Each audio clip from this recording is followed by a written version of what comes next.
Hey, welcome back to Rhetoric Warriors, the podcast. We are teaching 100 million Americans to persuade, counter-persuade, and de-persuade their fellow human beings. We're cleaning up American public discourse stream so people can think again. That's the idea, that if you save our public discourse channels, you can save America from itself. Complicated times require sophisticated techniques.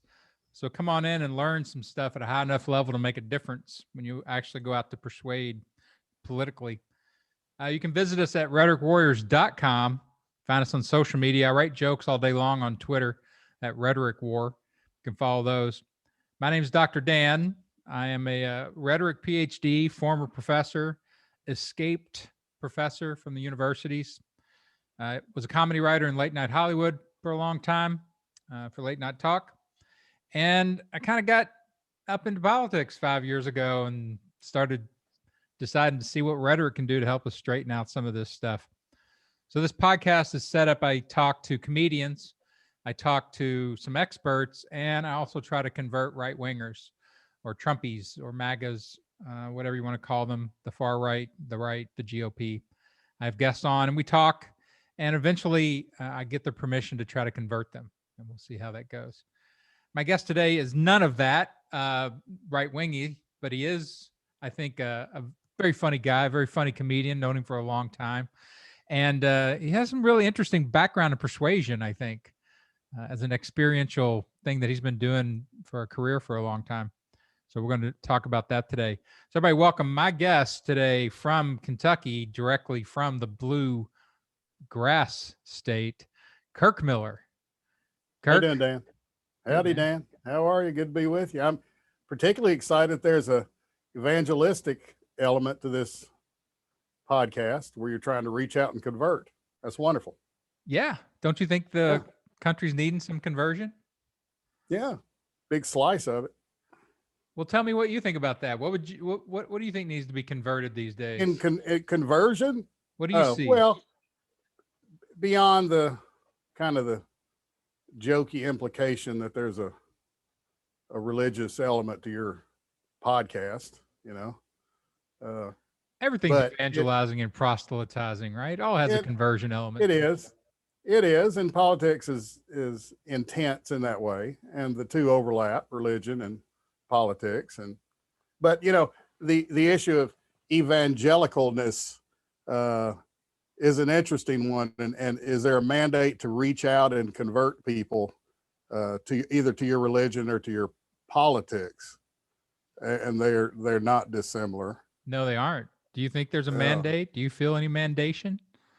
No, but a lot of people do because they're told to, and they believe it. I mean, the Bible, if you're going to read the Bible literally, like with your eyes, yes, as so many people claim to, there's multiple evangelistic mandates, i.e., you have a requirement if you're a Christian to try to convert other people, and you're not a true Christian if you hide it, and you know, that kind of stuff. Yeah, yeah, absolutely. Do you think that? So to me, the far right does not actually do conversion. Like, they don't do persuasion. They do indoctrination, like at early ages, to get people lined up with their politics. They put pressure on families and things like that, but they don't actually persuade. They don't go out and do political conversion. They let their media do it for them.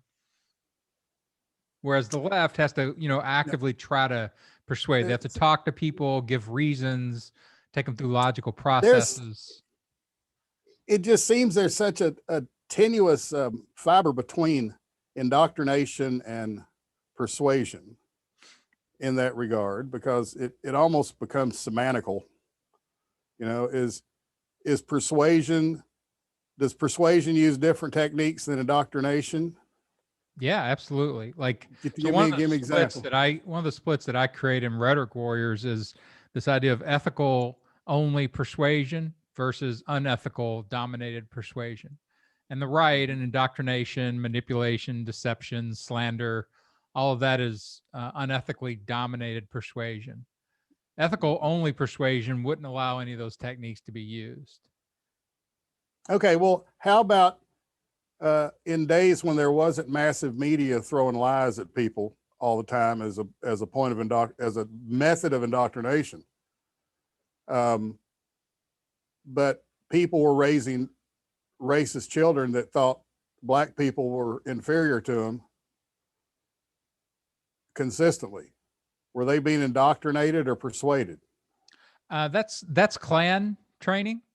That's, if you look at families and tribes, that's yes, literally, it goes back to this clannishness about human social structures, that right, you trust the people within your clan group. And the easiest right, way to distinguish that, is color.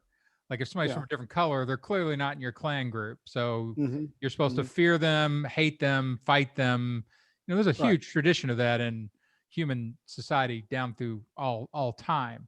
So this is right. nothing new. Religion Like and racism is yeah, just that kind of tribalism to me. yeah, yeah. No, I was just trying to figure out the difference between it. You know, if I'm a right wing person, I look at education textbooks with evolution in them as indoctrination, and of course, indoctrination has a heavy weight of negativity to it. And persuasion is a positive, uplifting human way of doing things. Is the implication I would think people would have in it.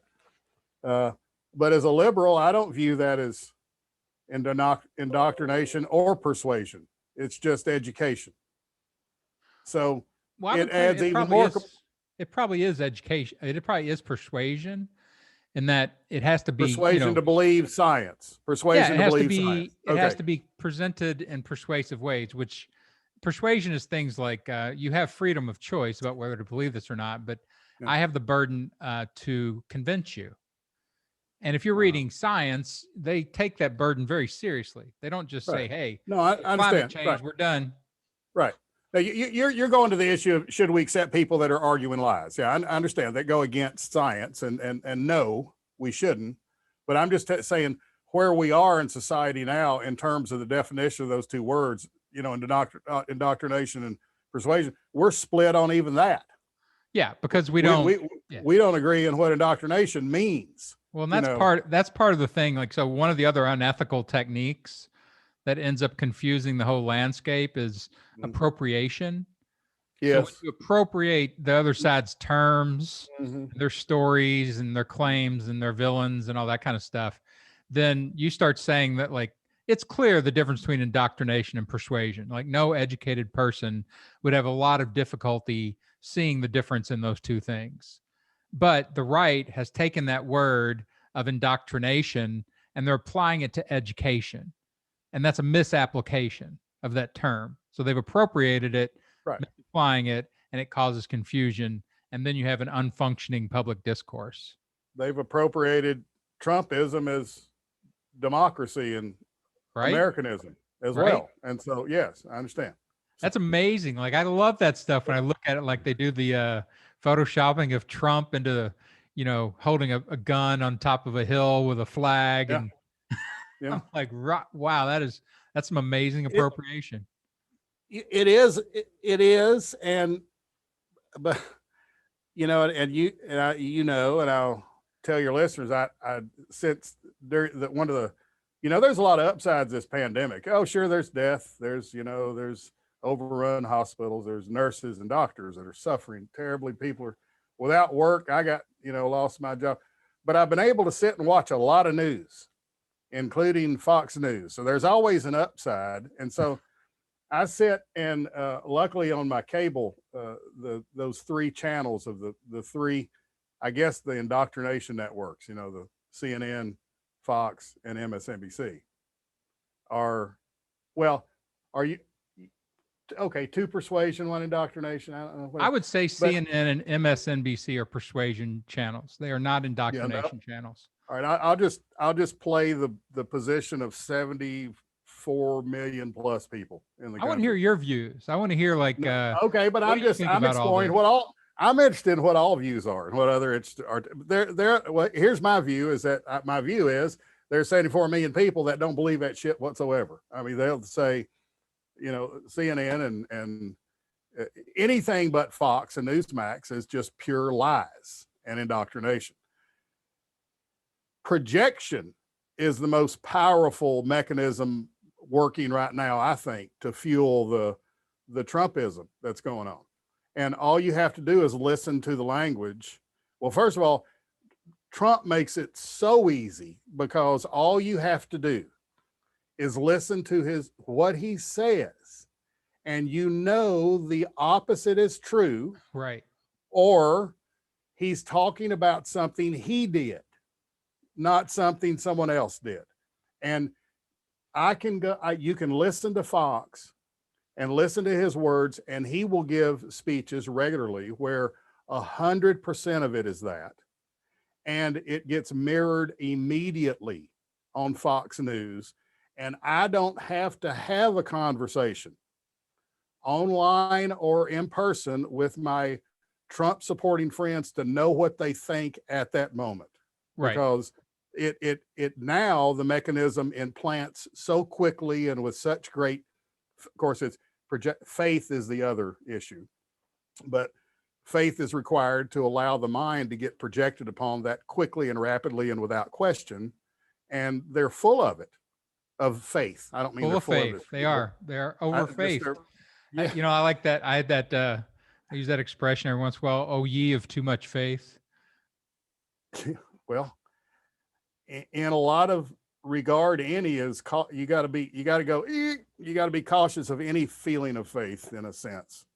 It's a wonderful thing to wallow in and to have as a recluse on Sunday, enjoy it, whatever, that kind of stuff. But when you start applying it outside of when you take it outside of church, that's the problem. You start getting it out in my way, making decisions about my health care and my roads and my military and all that shit, and you're working against democracy at that point. Hey, do me a favor. Do you have your banjo? Sure do. You want accessible? Yeah. I want to be able to tell people that I had the world's funniest, most political banjo Kentuckian. I have one banjo here. I have a bunch of banjos, but here's one. Play us 30 seconds of your favorite banjo. I hardly play. Can you put yourself back into the mountains of Kentucky, Dan, that you left? Yeah, I used to go to the Bluegrass Festival there in Louisville, every summer, where they'd all come down from the mountains, watch the old toothless ladies play the dulcimer. Yeah, I grew up going to the Bluegrass festivals in central Kentucky, Festival of the Bluegrass, and saw those greats, Ricky Skaggs, when he was a 20-year-old, and Newgrass Revival. You don't know who they are, I'm sure. Okay. They are an iconic, they were a modern bluegrass sound back in the 70s. Yep. Late 60s, 70s, when it got crossed over by Earl Scruggs, actually. Hey, you know how you know that you're a legendary musician? How's that? When you can play the banjo and the washboard and people like it. Now, see, there you go, dissing the banjo again, and you've thrown another one in, the washboard, which has a lot of benefit. If you can, I got some I can whip on you right now if you want to. Pull out those spoons. I want to hear some. It doesn't now. I'd have to go to the kitchen. I'm not going to do that. Before we're done, you're going to play some spoons. I think okay. All right. Well, you played along with me. I'll go get some. So take us back. Take everybody back to, because I think you have a really unique. You've lived your whole life in Kentucky in the South, and for the most part, but you've traveled everywhere. Yes. But tell everybody your background a little bit. Start, with your dad and all that. I think it's really interesting. The older I get, the more I appreciate it and cherish the fact that I was able to grow up in the family, born into the family. I won the freaking lottery. I mean, white male, middle-class family that thinks, and questions stuff. What more could you ask for? Now, I was born, my name is Kirk because Dad was born when he was in the Southern Baptist Theological Seminary here in Louisville. Wow. Getting his, and the word Kirk is the Scottish name for church. That's why I'm named Kirk. Is that right? Yes. You are literally named Church. That is correct. and we have Scottish ancestry. And so he put the two together, he and mom, and made Kirk. And they were full of the promise of becoming a preacher, you know, at that point. But what happened, he was actually, when I was born, the wheels were grinding and he was escaping a Southern fundamentalist Southern Baptist upbringing. And he was raised by his mother. I tell some of these stories now, and they sound fantastical and unreal, but they're true. And I'm going to be writing a lot of this. I'm actually having to go down to Georgia and do some research. But my grandmother, when she died, so died the last active women's temperance union in the country. She Really? was a notorious, documented in the Macon Telegraph newspaper, which is on microfiche now in Georgia, as being a raucous anti-liquor person in Macon, Georgia, to the point to where there are stories that my uncle, who's still alive, and aunt tell now, where they woke up when they were teenagers or younger in their house, and there was liquor bottles all strewn all across their yard. She also supported Black people and tried to help. She was she lived the Christian life, and she helped and that irritated the Klan. So they burned a cross right there in their yard in Macon, Georgia, years ago. Per story, I wasn't there, but there's people alive now that have told me that, and it's in the newspaper, so that kind of gets it. I could go on about Laurel. That was my grandmother. She actually had a smoking machine in her basement made of, you know, glass tubes, and you'd put cigarettes in them and it would suck all the smoke into a bell jar. And she would take that to Sunday school camps and church camps, and I saw it in use. I imagined it in use, but she would take it and light up and put some creature in that little bell jar and pump all the smoke while she was preaching to the kids about the dangers of smoking and how unchristian, well, you know, the body's a temple. Yeah. And they would see that animal die. So he wound up coming to Kentucky, and then when he came to the seminary, it was a hotbed of liberal thought. This was in 57. It's not that now. This was before there was a famous theological split between that seminary and another one.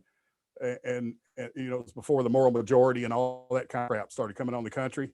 And so while he was at the Southern Baptist Seminary, he got interested in philosophy, and he got a philosophy degree at UK. Long story short, he wound up preaching a little bit at some churches, but I became a university brat, being moved around the country for his different college professorship jobs, till we landed in Kentucky at EKU, and have been there, or that's where we stayed for quite a long time. So anyway, yeah, I had this, you know, Newt Gingrich was at West Georgia College the same time my dad was teaching, back in the late 60s. I remember, you know, going to sleep when I was a boy, and there would be professors downstairs talking it up, you know, discussing issues and all that. So it was a vibrant, you know, philosophical family upbringing, you know. That's fascinating to me as a Yeah. kid that, you know, grew up in total working class with my dad was a general contractor, and he would have, you know, his best friends were an electrician, a mechanic, and a farmer. And they would come over and, you know, talk about their stuff for hours and hours and hours, but there was never any sharing in it, and there was no way to engage with them about it. But to hear, like, just coming from that kind of background, even in the deep South, or, you know, Kentucky's getting close to the South, at least, that, you know, there is an intellectual tradition. There's we're just below the river. We're just below the river. It's just, you can't really call us in the South right there. Anyway, I'm sorry, I'm interrupting you. No, I had the Secretary of State of North Carolina, Rufus Edmondson, called me a Yankee once during a stand-up show because I was from Kentucky. I had a lady in northern Indiana one time come up to me. She said, "Oh, I'm from the South too." And I asked where. She goes, "Southern Indiana." I mean, you're not from the South. Anyway, okay, so yeah. But that's great. So So background. you grew up with a family that had a heavy religious Baptist tradition, but then Yes. added in philosophical Yes. thought. Correct. Education. And then he became the chairman of philosophy, and then he added a religion major to it over at EKU. So he was the chairman of the philosophy and religion department. And so there's a lot, could be talked about the influence there, that happened. But I think one of the most interesting things about my background, when I think about it also, is that all of my family's like overeducated. Dad's PhD, mom was master's. All my siblings are college educated and some beyond, and that kind of stuff. And again, I think, I went to EKU Eastern so long they offered me tenure. So I quit, I never got a degree. I was never, but it just, if we can get back on a, kind of a straight communication thing. Mine is just massive ADD. I have had, incredible ADD since I was a boy. Luckily, I went through school at that time when they just passed the gregarious, good-looking boys on. Uh-huh.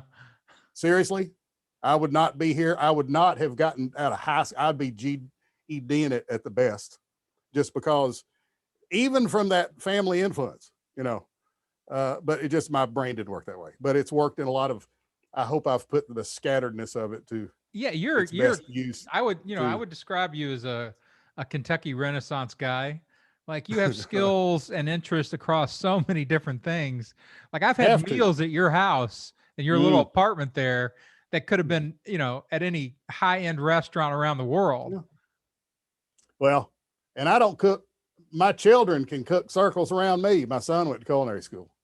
So we got a big food culture here. Yeah. Again, that's just part of the benefit of ADD, where you're going to run out of things in life to do. So you just do different damn things, look over there and it's fun over there, and you just, you build musical instruments. So you do music. I do. You build bikes. You got this whole, we need to get into that a little bit. Your politics about bike riding.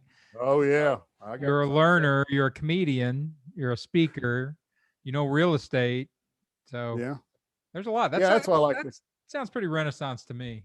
Yeah, well, thank you. I guess it Renaissance means I would have enjoyed the 14th century, probably 15th. Depends on what level you're at in that Renaissance. If you're still down in the muck while they're Renaissancing way up in that building over there, it doesn't do you much good.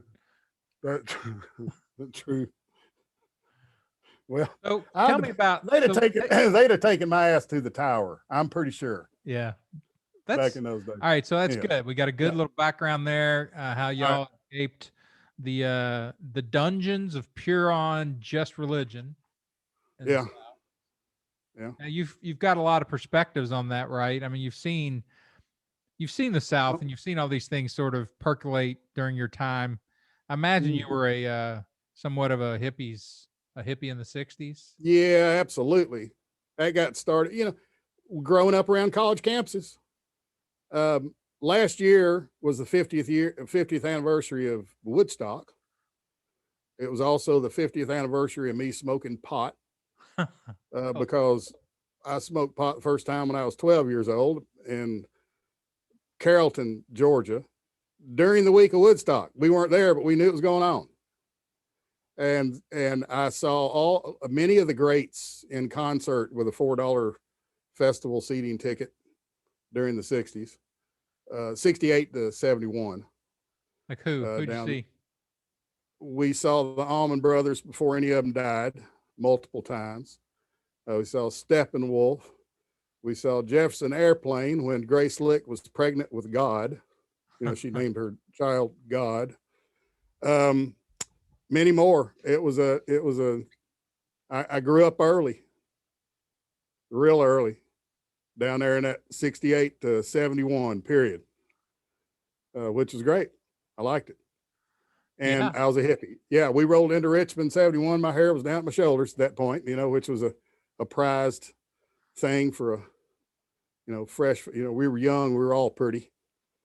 But moving into a new place, and I wound up in Richmond, Kentucky, which is the most bizarre, interesting little town during the 70s than can be imagined. I'm actually writing a great deal about it right now, and with some crazy long memory posts on Facebook groups of Richmond that you should go check out, Dan, because there's rhetoric in them. I would love to. There's rhetoric everywhere, Kirk.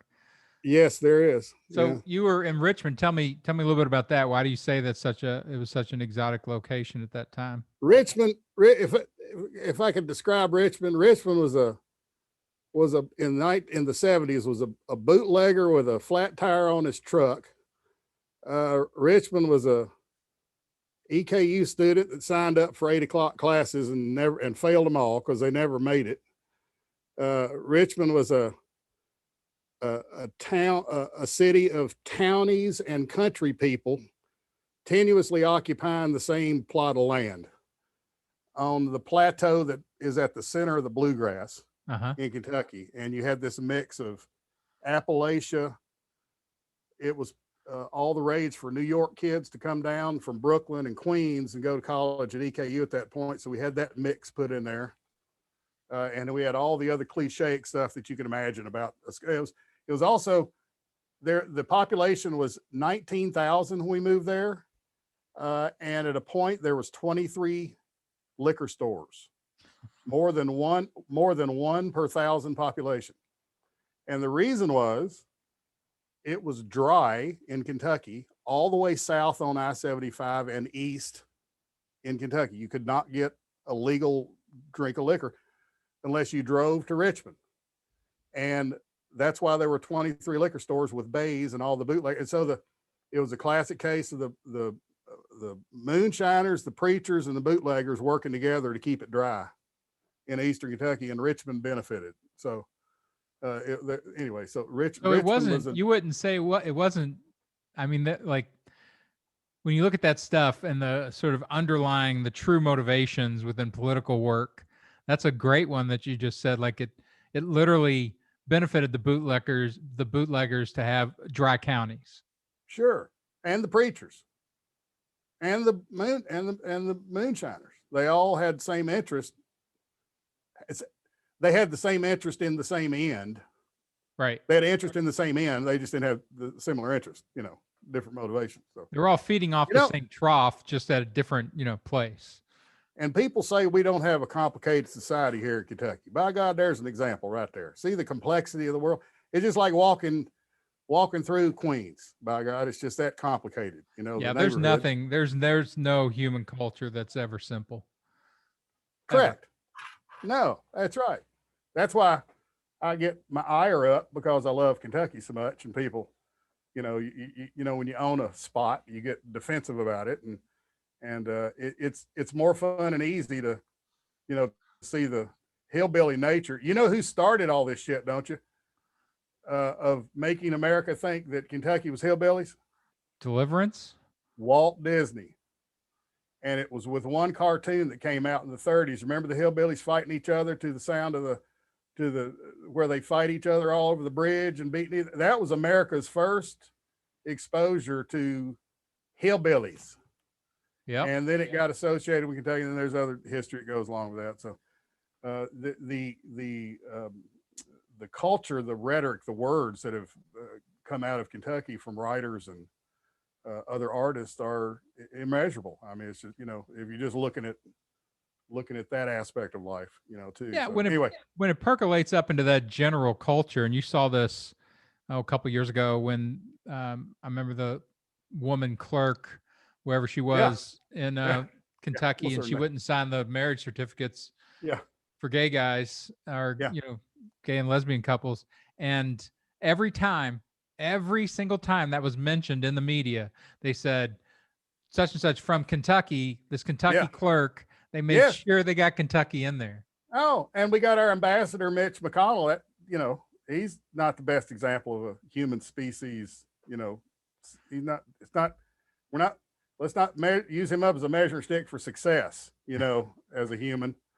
But the only way to break into the general culture is to either be, like from some place like Kentucky, is to either be a superhero or a supervillain, and so those are the only Kentuckians that ever make it out. Like Muhammad Ali, Hunter S. Thompson, people don't even know Ali and Thompson were from Kentucky, because it's I think a lot of them know a lot of them know all he was now. Well, after because more at after the beginning of death, his, but I know what you mean. yeah, beginning of his career, he would say the Louisville Lip and, all that, but that faded once he got to a certain level of fame. Right. Nobody knew that. Yeah, you're right. That's my point. There's more people that will belie your cliche idea of what Kentucky is. Now, let me listen. Do we keep elected? Do we have are we red as hell? Yes. Do we have a lot of people that have learned things once and then just stopped? Yes. They're all over this state. It's like they're over everywhere. We're just tipping. I could live long enough to see us turn into a blue state, just like Georgia did. I never would have thought Georgia would have made that. It's not Georgia, it's Atlanta. Well, right. And they have the history going back to Jimmy Carter, that kind of stuff. But still, there's persuasion going on here in Kentucky. And when you talk about my, feelings about Kentucky, I don't really have, broad cultural conclusions about Kentucky. My conclusions are, the things about Kentucky that I don't like, the sort of that you can find, you talk about the split between rural and city, which still is the determinant factor in explaining our politics. Biden just won 27% of the counties, and basically, landslide because of cities. And so the problem I had with growing up was I was a learner. I was a kid who liked to read. I came from a smart family.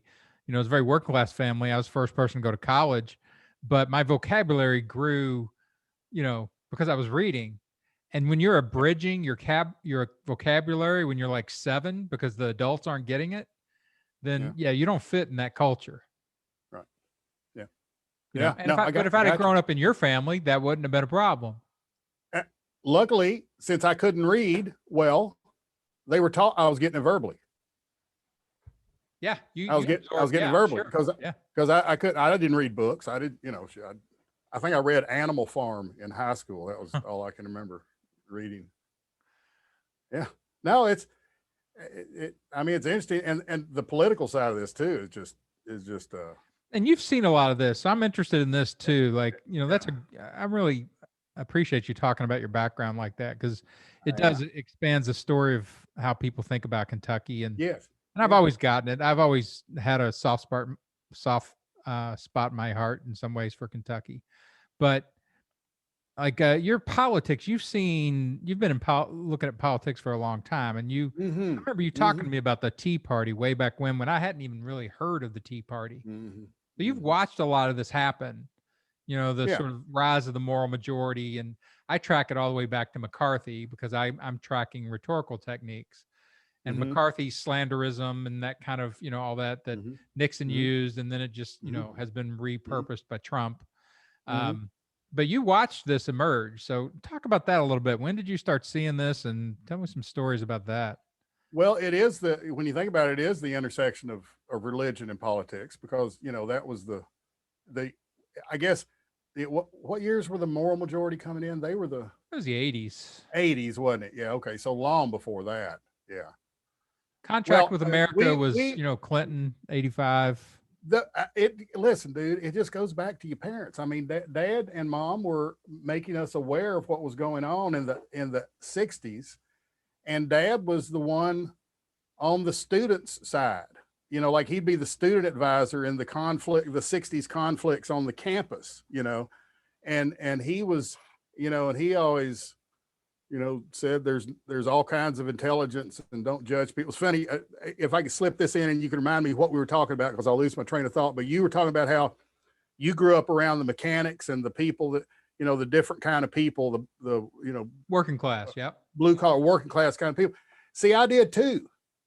And farming people. This was another one of the blessings of the upbringing, is that dad was a first preaching gig was at a country church over in Woodford County.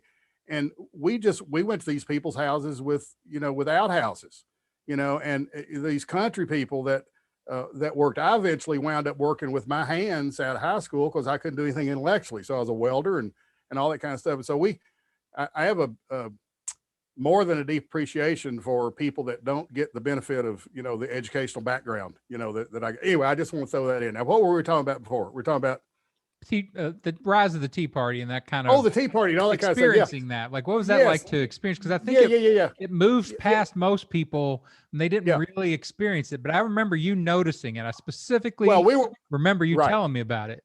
Okay, because we've been noticing this kind of stuff. Of course, so you go to Nixon, okay, and start looking at the influence of Billy Graham. Yep. Dad used to swear or make fun, not swear, he'd make fun. He'd get mad really, but he'd be sarcastically making fun of Billy Graham, saying, there he is on Johnny Carson in his $300 suit. That was a lot of money back then. Uh-huh. And it was him. And what Dad was reacting to was this shift of religion becoming what it was. And it was becoming this useful mechanism all the way to the White House, because that was when he was becoming the preacher to the president, but also he's going on Johnny Carson, you know, and so it was that was where, so I had that feedback, you know, coming in, but we were always being made aware of political issues, and it was just it was all around, you know, it was being talked about in the House and that kind of stuff. I remember Nixon, there was this great political science professor at Eastern Kentucky University named Klaus Heberle, which I put a post about him on a Facebook memory page, and just tons of people have flooded back saying, oh yeah, he was great. You know, he was one of the great teachers there. He was. But I was sitting in my dad's office right down the hall from his. It was like 3 days after the news came out in the Wall Street or whatever, the newspapers about the break-in at Watergate. And, you know, it's like 2 days later, because you had to wait for the newspaper, you know, to get to you. It was just a little bitty thing. And Klaus Heberle walked in Dad's office, and I was sitting there after school, and he goes, Nixon's involved in this. Uh-huh. And it was what, 2 years later, you know, whatever. So I think back at that, well, of course I've been political. I've been around all these adults all my life that were thinking politically and pushing stuff. So yeah, the hippie. So growing up a young little hippie in a liberal household. Yeah. So, you know, we talked earlier about the difference between indoctrination and persuasion. Yeah. Really, the difference here is indoctrination and exposure. Like, you were exposed to this stuff, but they weren't sitting there, you know, punishing you or rewarding you or jamming it into your brain. You could make a choice. That to totally. me, you know, indoctrination doesn't give you that choice.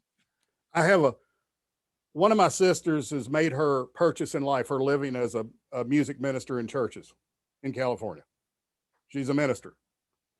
My brother and I don't attend church, to put it mildly. We approach it in a different way, you know, and all of that was rewarded when we were kids.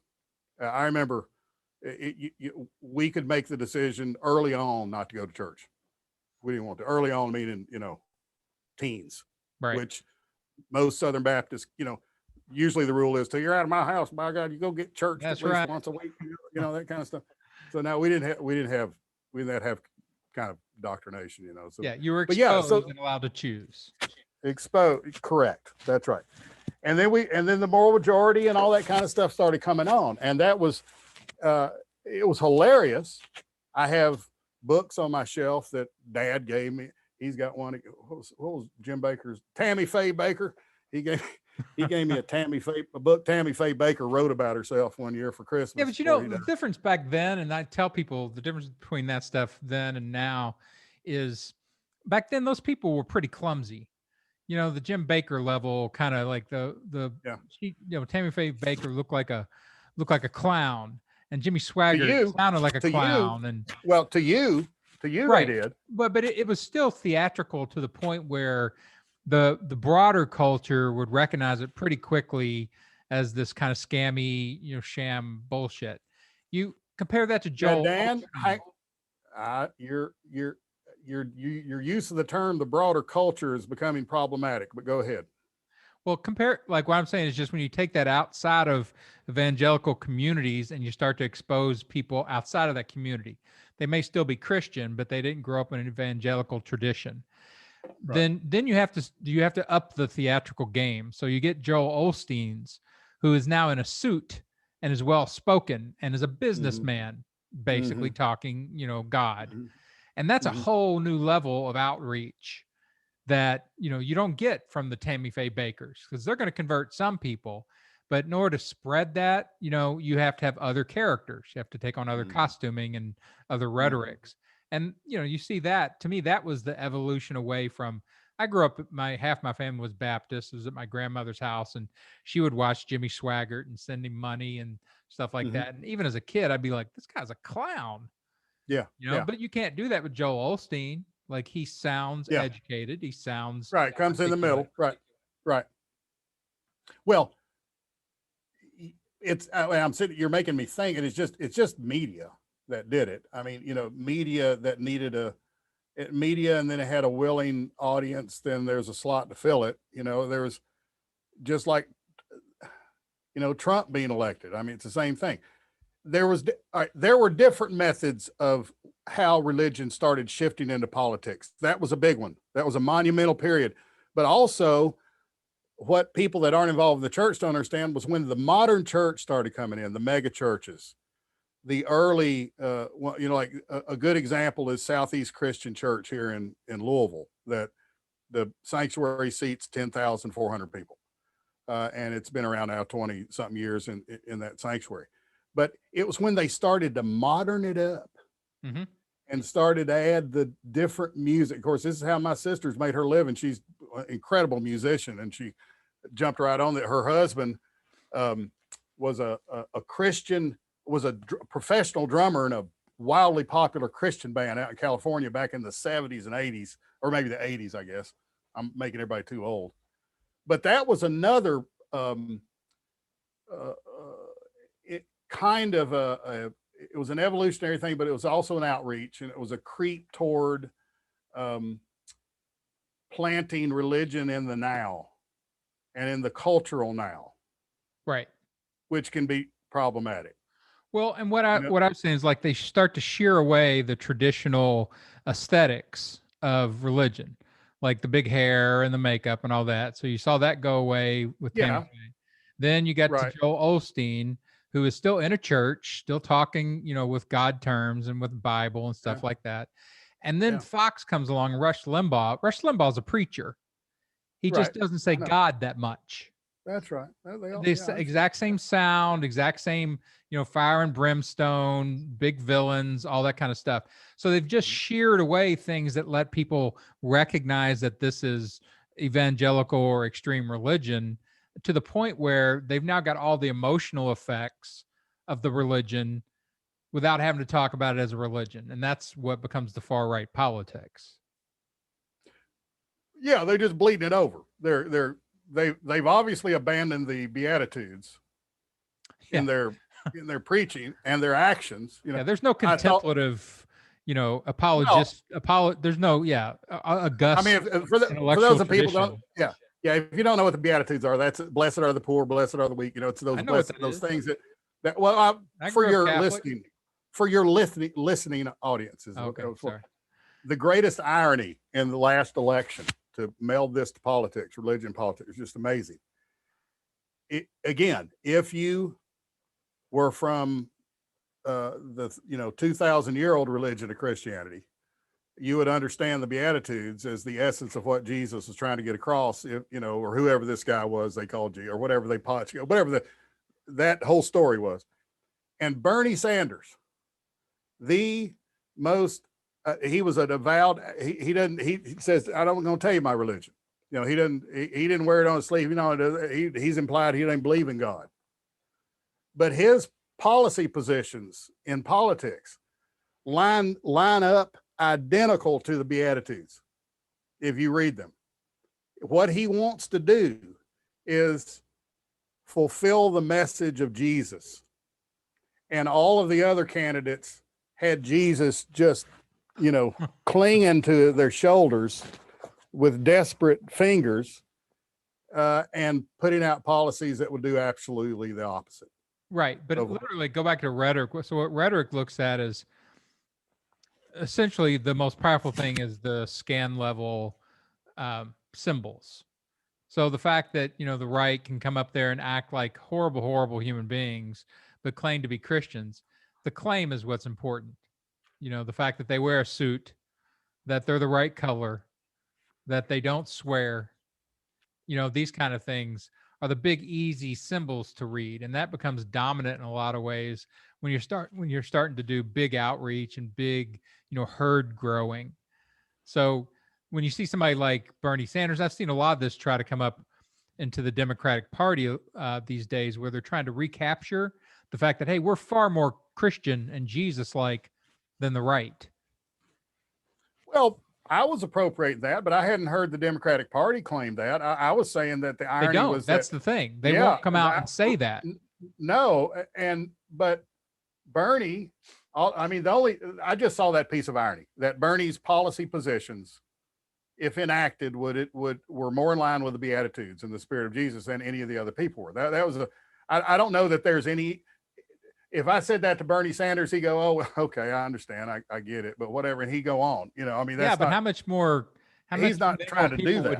Would he get if he said, "Look, I'm the most Jesus adherent"? He ain't gonna do that. Politician. But then now you've gone. See, now you're suggesting what is tipping us to a potential downfall of the democracy is that we're letting that rhetoric, which obviously would not be true. I understand bedside conversions and and all that kind of shit, and the altar call and older people, that can happen. It ain't gonna happen to Bernie Sanders. That's just not gonna happen. He's not gonna show up at a Southern Baptist church and hear the call and come down weeping and say, "I now believe in Jesus Christ as my Savior." That's just not gonna happen. My point is, he's just gonna. Yeah, I know. But my point is this. So if you're doing rhetoric and you realize, okay, these people have been dominated by Christianity their whole lives, they cannot get it out of their system, out of their brains. If you're not using some of that to help them understand your positions and why you are more Jesus-like, then you're giving up a rhetorical advantage you don't need to give up. No, I understand. If it's not, you're right. Should it be pointed out? Yes. If you're talking with, if I'm having a discussion with someone who is really have a arguing, Jesus impersonator standing next to him and going, that's right, Bernie. That's it. Yeah, baby. That's it. It doesn't even need to be a puppet. Just put a mask on. And they know some guy who walks around, as Jesus all the time. He always shows up with Bernie. And he's behind Bernie going, "This guy right here." Yeah. Right here. This guy. 316 all day. Oh, that's it. That's what he'd say. Jesus would be going, "Check his hands, but there's holes in them." All right. Well, that's fascinating. So I want to touch a little bit on your other stuff now, because you've made your living, in something that I've worked in off and on for the last few years, 5 or 7 years in business, doing, I've done a marketing agency and have tried to adapt a lot of my stuff so that it's useful to business. You've been out there selling real estate and now training people to real estate. And to me, that's one of the very niche forms of persuasion in our culture that everybody experiences at some point, right? Mm-hmm. You always buy or sell or whatever a house. Mm-hmm. Talk about that. You've been in that stuff for a long time. Tell people what your background is. Well, it is a business of rhetoric. Just real quick, I got licensed as a real estate agent back in 82 or 83. I forget. It was right when interest rates were like 100%. But anyway, sold real estate, managed real estate offices, had a little part ownership for a while in a real estate office, trained realtors. But what happened is I got hooked up with Century 21, and I had a propensity for platform work, training, standing up, speaking. So I got, in the 90s, I started just getting on airplanes and flying around the country and staying in Marriott's and eating the $25 breakfast and getting up and going into the ballroom. And I would talk to either, 20 or 1,000 people about one of two things. Either if it was an audience of sales associates, it's how to become more successful sales associate. Different techniques, rhetoric, lines to say, words to use in certain situations. Those were the things that I taught, as well as other issues, motivation and that kind of stuff, how to keep things going. And then also the broker owners of the residential real estate offices, like a Century 21 franchisee, or later in life, a Weichert franchisee or any of those you can think of, ERA, you know, that kind of stuff. So you had business owners, then you had real estate agents, and you said it right. You talk about a niche. There have probably been 10 people, 15 people, perhaps, in the country that have had the same pattern of experience that I've had in doing that, you know, and teaching to the real estate brokers. So yeah, I've been all over it's been wonderful. It's taught me what the country is. It's taught me humility again, because the more you travel, the more you find out you don't know crap, you know, about what people think until you, you know, talk to them. And I've learned that Southern, you may have noticed a little bit of a Southern drawl in my voice. I've learned that works. You have to imagine I'm standing up in front of groups that have never heard me before in a lot of cases. And Southern works anywhere in the country if there's something smart coming out of your mouth. Right. Northern doesn't work that way. You take your Yankee accent down to Georgia, Alabama, Mississippi, you can be smarter than Einstein, and they're going to tell you get your, you know, it's psychological. Anyway, now Atlanta's changed, and I get that. So anyway, so yeah, I've had that experience. It's wonderful to put rhetoric into action. I've been able to help a lot of people with their lives. You know, you're a traveling real estate rhetorician. That is exactly what I did for 30 years. That's correct. And it's good work if you can get it. Yeah, I've seen you do this. Like I came up and you hired me to open for you a couple of times up in New York, and then I watched you do your thing, and I'm like, hey, this guy knows what he's doing. Look at that. We were at a casino, weren't we? Yeah, and Foxwoods, Foxwoods up in Connecticut. That's right. Yeah. I tell you, they run together. So 48 states is how many I've spoken in. I haven't been to North Dakota or Alaska.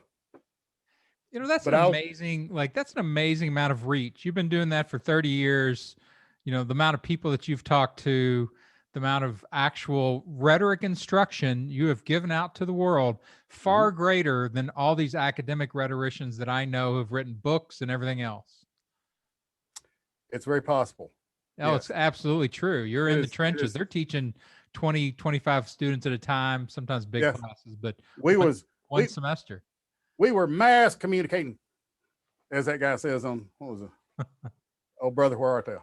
We on mass communication. Mass communication. Oh, it is funny. How do you transmit your rhetoric and persuasion to people? And that's been another interesting thing in my period of life is that, you know, we've really gone from newspapers, 3 channels, 4 plus PB, if you count PBS, on TV and radio, you know, all analog, through what we have now, you know, bombarding us with the possibility of information, you know, and how is that going to be, how is that on a daily basis becoming reckoned with, and, you know, what's it doing to, it's fascinating as hell to me. I mean, well, the whole world is now experiencing the inside of your brain, the ADD experience. Yes. And it's calming to me. It's calming to me is what's interesting about it. You know, you seen the social network. Yeah. That I haven't watched all of it. I saw part of it, and I'm going, well, that's not news. What the fuck? I've known that. Who doesn't know that's going on? Was my thought. Right. And who doesn't know that's affecting their brain? I mean, you got to think about everything that's happening. You know, if you know that's going on to your brain, you can just stop it.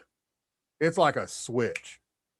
If you know it's happening to you, all it takes is 100% skepticism whenever you go online. That's all it takes. And it doesn't take a ton of effort. It's really easy. You can flow right through it. It's easy. You just look at that. No, that's not true. Let me think. I like it. I like it. That's a nice little rhetoric counter programming, 100% skepticism all the time. Correct. And then that really doesn't work when you think about it. Well, you know, when good persuaders run into skepticisms, they know how to work. They know how to work through it. Yeah. Well, do me a favor and get your spoons or play some more banjo. I want to be able to say somebody played the spoons. You want spoons? Hang on. All right. Hang on a minute. I'm going to keep talking while you're gone to All right, you make keep sure that talking. there's. You keep, Oh, you all got right. your microphone on, right? You can keep talking. Yes, I do. I can't hear you, but maybe you can hear. Let's see. there's your musical orchestra right there. Your utensils. There. You got to be Oh, fascinated by, just could you country music, just the way people turn everything into music. could you hear that? I can hear some spoons. Could you hear them all rattling in there? I could. Yep. Do you know how to play spoons? No, I don't know how to play the spoons. It's very simple. Well, let's turn this into an educational opportunity No, for I everybody. just want to hear you play your favorite spoon I'm going song. to, but see, they're a basic rhythm, right? I'm losing you when you're down low. I can hear Do you on what? your hands.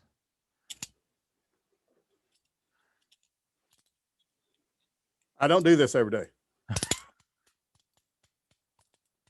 Can you hear it? Just barely. You're getting out of your microphone range. Well, I'm sorry. That's all You'll right. have to pay a ticket. Play it on your stomach, right by your microphone. Well, you can't play it on your stomach. You have to see. This is why you need to understand things, Dan. Okay, you teach me. You have to you got to hold them barely apart. So when they come together, they go apart. And then you got to use this remember the washboard you were dissing a little earlier where you're talking about the washboard's dumb or something? Okay, well, no, because there's a washboard. You need that to make the bounce. Ah, gotcha. See, you're making it bounce that way. You can't do it here. That's just dumb. Ham bone is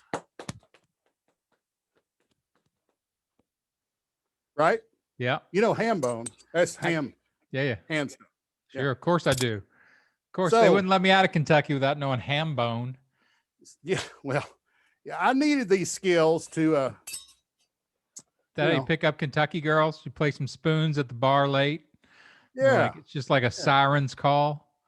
It is. It's like hearing the wolves in the mountains.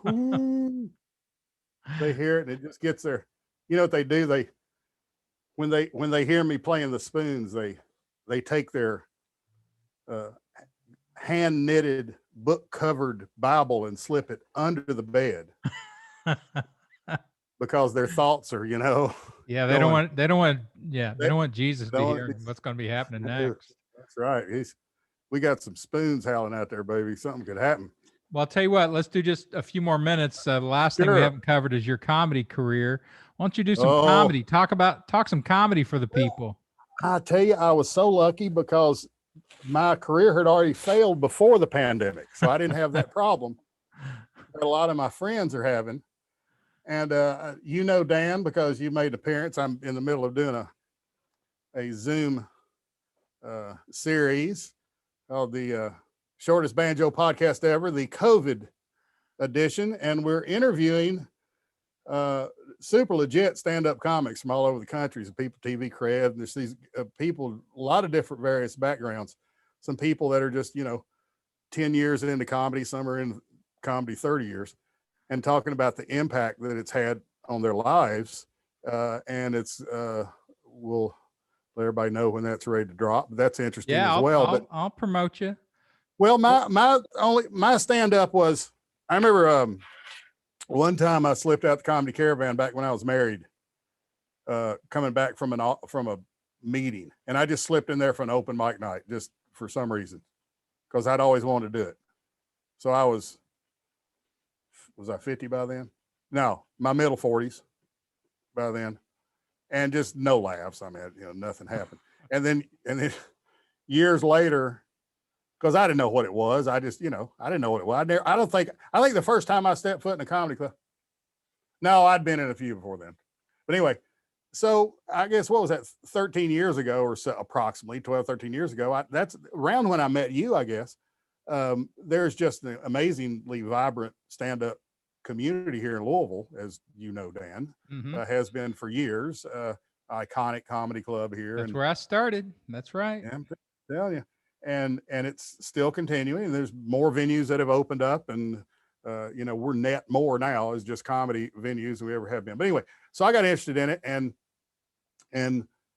You know, I honestly, a lot of my motivation was Dad's high ideals of comedy and all that kind of stuff. Just, you know, what I'd been, you know, worked into, and then went back to it after I got divorced, and was hanging out, and I enjoyed it. All right. And Well, it you was got 3 minutes. Let's hear some jokes. I ain't telling no jokes Tell me a because couple of your jokes. they were all. I can tell a story.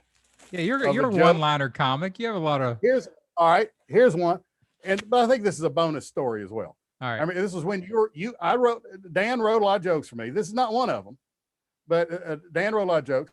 But it was during that period of time. I remember Sogol had me out for another gig, and I was coming in on Friday.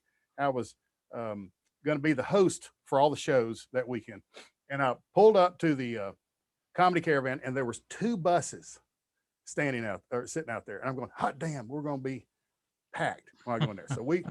So I came running in there, and sure enough, the place was to the gills filled with people. Average age was about 132. It was a World War II reunion of guys. I did that show. Was that you? Yeah, I did that show. Was that when I got up there? When I thought, well, now what would get them really laughing? And I got up there. Well, you probably weren't even in the room. You're upstairs waiting to come on. I got up and I said, you know, I thought, well, what could be something that I could connect with them on? And I changed up my opening joke, and I decided I'd get up there, and I started this way. I said, guys, and I, you know, hey, how you doing? I welcome them. We were talking about their service and how much we appreciate it and all that kind of stuff, you know, talking to a couple guys. And I said, I wrote a book about my service during the Vietnam War. I don't know if you've heard of it. It's called A Guide to the Bars and Taverns of Winnipeg. And it turned out to be an inappropriate joke at that moment. And I think it kind of encapsulates my comedy career, because it really got to where so much of I was using it as a stupid, actually, I was using it the wrong way, because I was using it as a stupid escape from actually thinking, because it was basically just, you know, Richard jokes. And after a while, people were still laughing and I wasn't. And I, you know, so I just kind of got tired of it. And tell them the Hitler literally, joke. What was the Hitler joke? I'm sorry. Remember the Hitler joke? What was that one? The Hitler joke. Oh God, there was. Don't you remember? I told hey, you. You're hitting your microphone. You're scratching your microphone. Oh, I'm sorry. I'm sorry. No, give me a. Well, I don't want to give away the punchline. I'm trying to lead you to the joke. You know, it would have been just as sad if Hitler had rounded up all. Oh, that's right. That's right. It would have been just as sad. That's a good bit. It would have been just as sad, but it'd been a whole lot funnier if Hitler had rounded up the midgets. And it'd be, what was it? Yeah. This meant you got to be that tall. What were some other punches? Hell, we had that train. That train would have been a little engine that could. Yeah, the train and the sounds of the train wafting through the German countryside. The Aryan workers would hear the sound of "We represent the Lollipop Guild" as the train rolls through. Just horrible stuff like that, you know. But you had the best tag on it. What was the tag? I can't remember. Let's see. It wouldn't have been called. Oh, that's right. It's the Smolikost. Yes. It was this. I forgot. I'm enjoying these jokes again because I forgot. That was a great tag. I love that tag. That was. Yeah, the reason why I remember doing that World War II show, yeah, it was Army. I don't know, the Second Army or something. You know, and they got together every year, right? And all the wives and everything else, and a lot of them had died by that point. Yes. And I remember talking to them about it that night in the audience. They a couple of them died probably. Right they had a coffin, you know, in the back just in case. And I was talking to them because I love to do crowd work, and I was fascinated by these people. And so I was talking to this one woman, Agnes, whose husband had died a few years before. And she asked me, well, what branch did you serve in? And I said, I was never in the military. And she called me a coward. She's like, you're a coward. I'm like, damn, that escalated quickly. they were in their fervor because they were having a reunion. She wouldn't have said that if you just saw her at church, you know. I'm like, you don't have a lot of categories there, Agnes. Either you're a patriot or Yeah. you're a goddamn coward. Coward, that's right. Well, life is binary. That's easier when it is, When- that's for sure. That's what I was going to say. I agree. When it's Well, Kirk, I appreciate it very much, man. You're an interesting dude. You got a lot of Well, you are. good life experiences. I've always admired you for the way you approach the world. Thanks. Appreciate you talking about it. Mutual. Let's talk again. All right. Sounds good, buddy. Peace. See you. See ya.